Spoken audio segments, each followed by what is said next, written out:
Alright, the first form of market is perfect competition, and this is there in your syllabus, and you shall be getting a definite question on it. So let us try and understand what is perfect competition. Perfect competition is, here we are doing the price determination under perfect competition, but of course we have done the features of perfect competition in our earlier class. Now in this class we are going to do, or in this lesson we are going to do, how price is determined in a perfectly competitive market. So perfect competition, the price determination is done by the industry. The industry is the price maker and the firm is a price taker.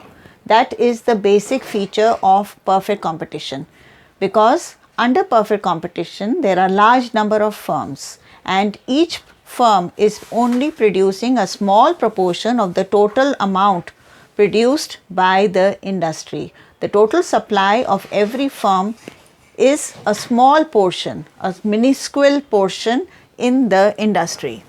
So under perfect competition, price of a commodity is determined by the equilibrium between market demand and market supply. So the whole market comprising of all firms have to be taken into account. So the industry is called price maker.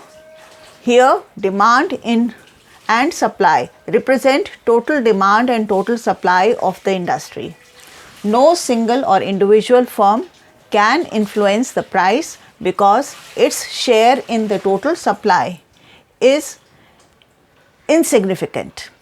Rather, it has to accept the price as determined by the industry. It has no option but to sell the product at the price determined by the industry. It is because of this reason that the firm is said to be a price taker and the industry is the price maker. This is the most important characteristic under perfect competition, that the firm is a price taker while the industry is responsible for fixing the price, hence it is the price maker. This price is also called equilibrium price because at this price quantity demanded is equal to quantity supplied. This can be illustrated with the help of the following demand and supply schedule and diagram of the industry. This is the schedule and this is the diagram, and please note that when you are making the diagram, you must make the diagram of the industry and firm in the same line. They should not be put one below the other, because then it will not be able to explain the basic feature that the firm is the price taker and the industry is the price maker. So to emphasize on this feature, please note that the diagram has to be made in this manner. And to explain it, we have a proper schedule.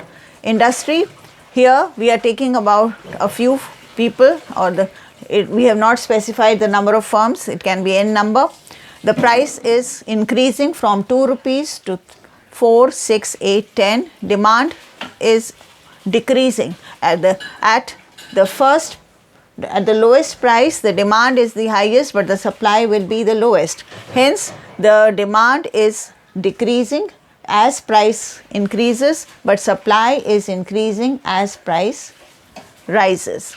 So they are inversely proportionate. Hence, the demand curve is a downward sloping curve, while the supply curve is an upward sloping curve. They both intersect when the price is rupees 6. So here we have the price of the commodity at this price of 6 rupees per unit.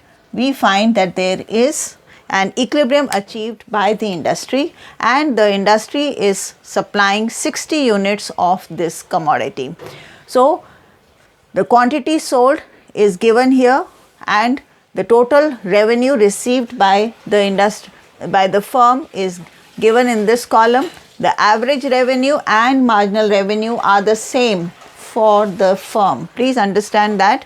What is average revenue? Average revenue is total revenue divided by number of units sold, and marginal revenue is the extra money received on the sale of every additional unit. We have done this concept under our chapter of revenue and of your concept of revenue and supply very clearly with lot of examples. But here for your clarity again, we shall again do it. 120 is the total revenue divided by units sold is 20. Hence your average revenue is 6. 126 divided by 21 is 6. 132 divided by 22 is 6. 138 divided by 23 is 6. And 144 divided by 24 is 6. For marginal revenue, which is total revenue of n units minus total revenue of n minus 1 unit.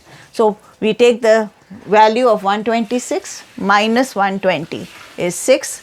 132 minus 126 is 6. 138 minus 132 is 6. 144 minus 144 minus 138 is 6. So this is how you are getting your average revenue and marginal revenue columns based upon the total revenue column. And when you plot it, you get a downward sloping demand curve, which is the basic feature of demand, and you get an upward sloping supply curve, and this represents the industrial demand curve and the industry's supply curve. Industry, we have already defined, comprises of all the firms producing the same commodity as final product or using the same raw material as input. And this is the demand curve and supply curve for the industry, and the firm's average revenue and marginal revenue coincide with the price of the firm which is indicated or which is handed over by the industry to the firm.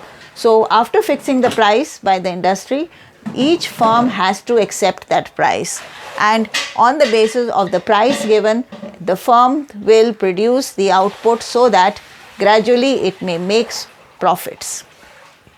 You will have to make them in the same line. We have written very clearly that both average revenue and marginal revenue curves are a horizontal straight line and they are coinciding with the price.